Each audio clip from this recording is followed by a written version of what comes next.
Hello everyone, how's it going? Got a 2v2 here today. We've got Cal and Lucky Ashman taking on Danny and Ioniton on the mighty Ice Lake, the land of many nerfs and apparently dewbacks today. Quite a lot of food for everyone involved, so expect earlier tech shenanigans. Maybe fast T3s, probably Mounties, we'll see what happens. Certainly no Ioniton likes to go Mounties. Cal doesn't tend to do it too much. Lucky likes a Mountie. And I couldn't really speak for Danny because he's not played in such a long time.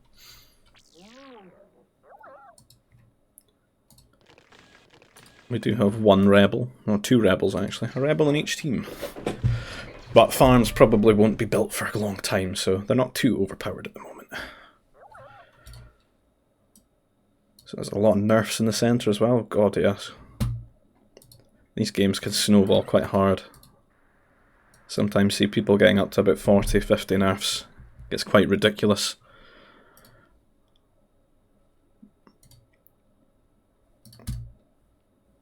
Bad place to put your prefab, Danny. Ruining your own carbon. Always try to be thoughtful about where you place your houses in the early game.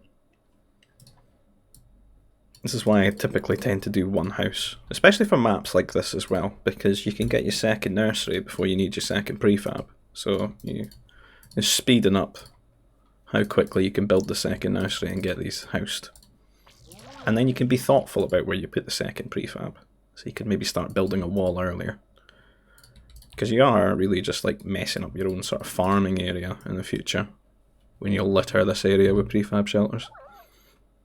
That's what I always tend to do. One.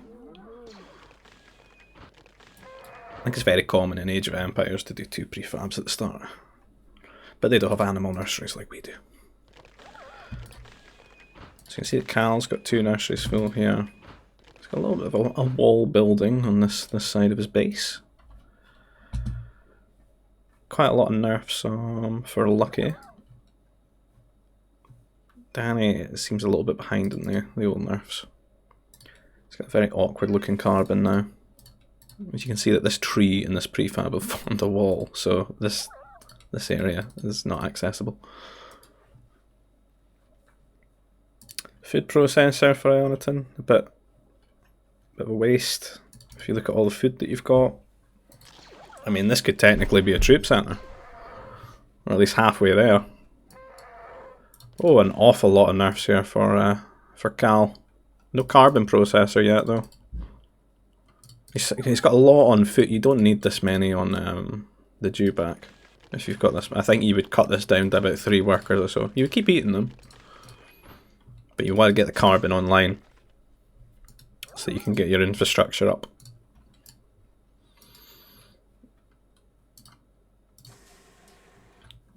In fact, this should have been a carbon processor.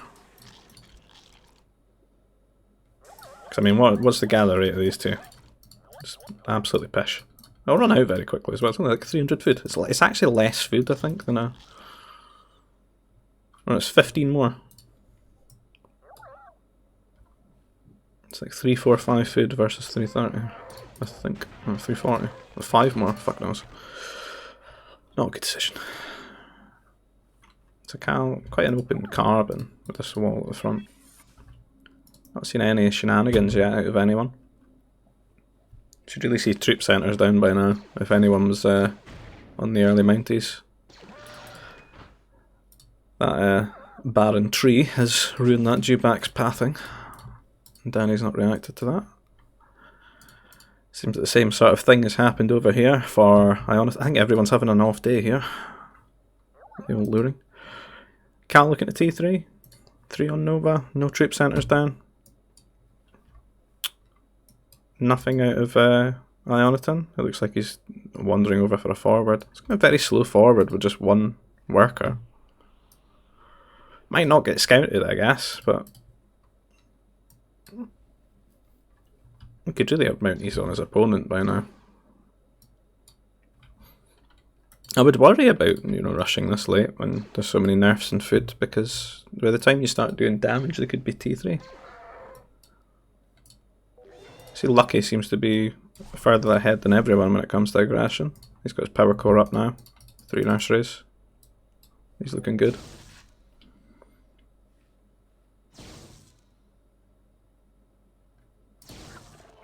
See the first bit of aggression here out of Ioniton. Laying down the law on that nursery. Spaceport, War Centre.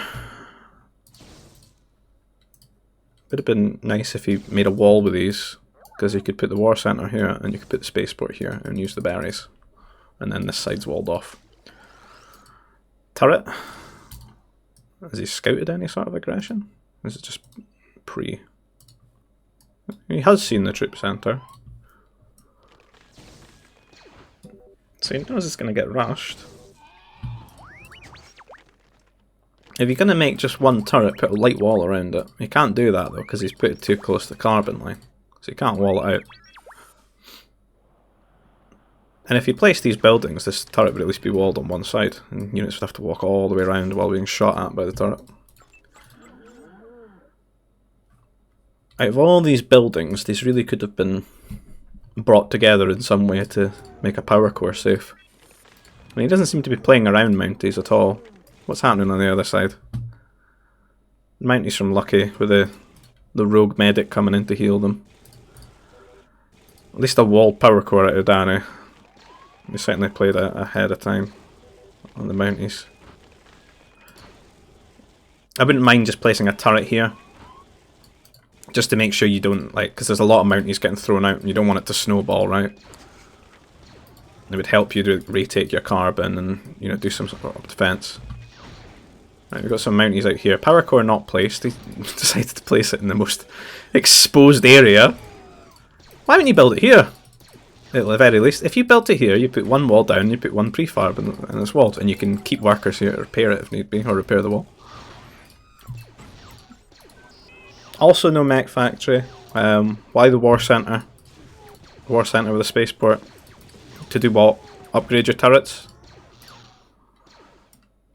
I think Danny's stabilised. Lucky's going to have to change his tactics up. These Mounties are going to just snowball because he's got no defence against them. He must have had to... No, he didn't. Maybe he didn't have to buy one. Oh, a turret as well. Ioniton's really going hard on the rush here. What's great about this is that he's decided, you know what, I'm going to go fighters. He's getting his Nova cut off. And the Mounties have at least got somewhere to run. So he walls this area with his power core, okay. He's still got this power core placed, by the way. He doesn't have like any carbon at the moment to build anything else, because he's got 200 just invested in this. And this power core is going to die.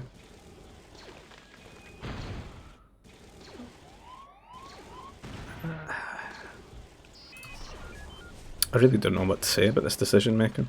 This is a very seasoned player as well. That should know better.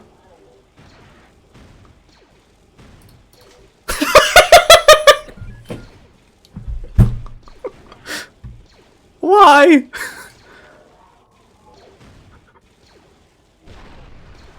Just build it somewhere safe!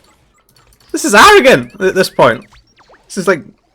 Is this some sort of big brain BM that I'm just not quite understanding?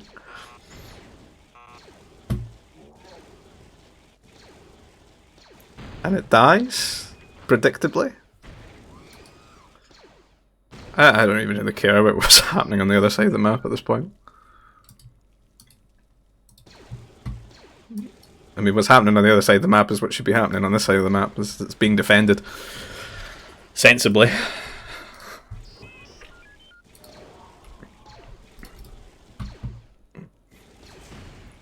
Troop centre, a building that'll be building anti-air troopers. I like it. They can hide in the turret as well. It's all coming together. Each component of the build's lining up and strengthening the... Again! Why? Just... Look at the awkward path these men have to walk back. These little droids have to walk back to the carbon. There's not enough workers here to repair it if he goes for it as well. Like, he's only going to manage to get like 2 fighters out, and there's going to be like a 2-to-1 ratio of anti-air troopers to them. Another turret going down, and nothing to stop it.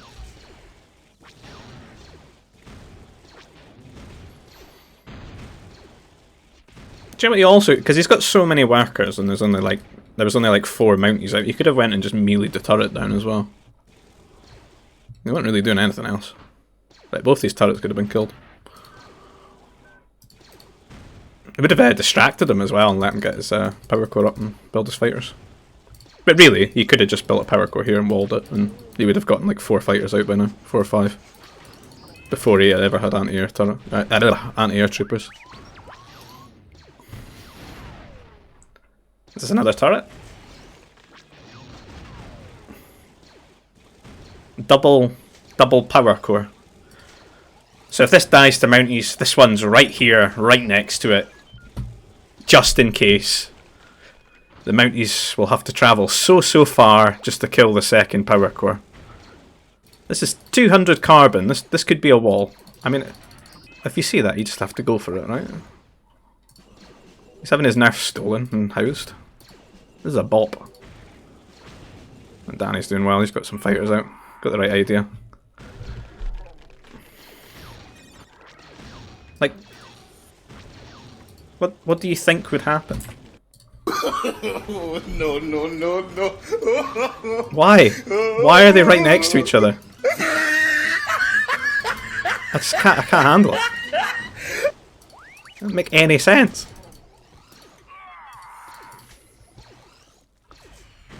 Just wall it.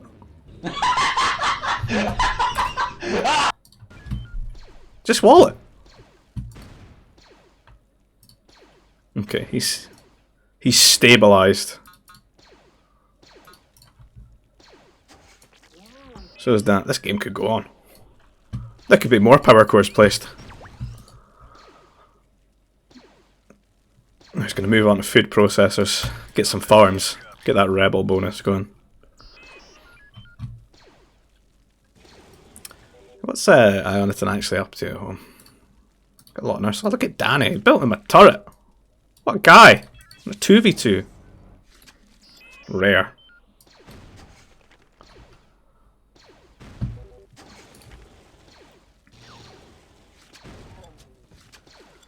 That's some expertly placed farms.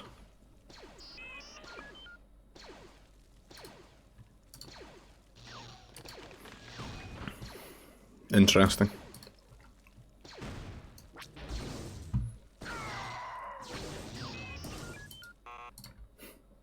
So these guys both T3 and just nobody wants to make a command center.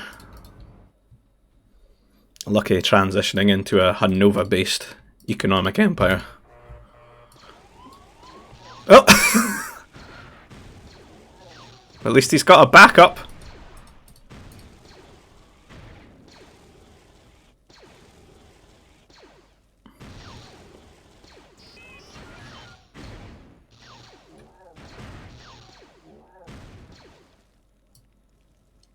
Well, what's Ioniton gonna do now? He doesn't seem like he's really done much with his Zico back home. Is he T3? Yeah, he really should be T3. Another troop centre. Is he going for the T2 versus T3 bopping? A lot of Mounties now. This power core is going to need like a second and a third backup if he's going to weather this storm. Might need 4 power cores to deal with this much Mounties. We could maybe get one here. Wall that bit with a... And we get one here. And then we could get 2 here. And then we've walled this area in just power cores.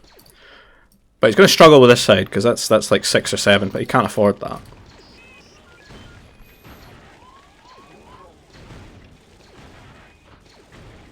And it died. It died before a single R2-D2 could get into position.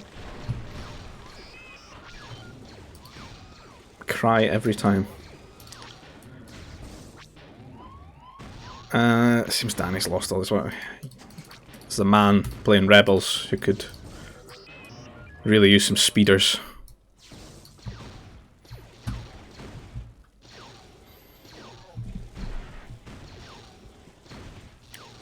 So it seems that Danny's pretty dead, Cal's pretty dead. So it's going to come down to Lucky versus Ioniton, and That would be T3 v T2. He's got a lot of strikes out. Oh, he's bringing some troopers with him as well. There's not much Danny can do against this. Try to get a mech factory out, which he's already got. I don't think he can really support out of 2. Maybe a mistake. Cal's just dying. Unsurprisingly, because he's refused to deal with this appropriately. He seems to be pinging a lot. Like it's his teammates' fault.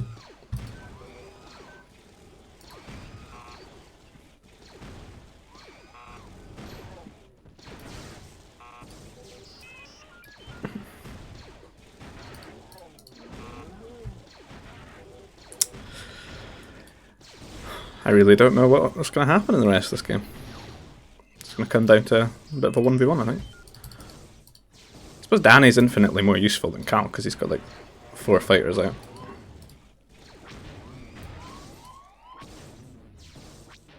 And he's not like on a timer. Cal will be actually dead soon. Because the Mounties can destroy buildings. The strike mechs can't. Seems that strike mechs are being rallied across, but they need to go in a big amount. They're going to struggle. And there's 2 fighters that he's got one job to keep these alive, and one of them's dead. And the other one's on half health.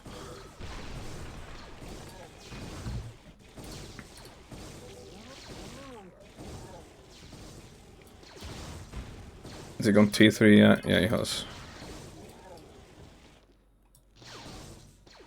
At least lucky he's got himself some more nerfs. Good for him.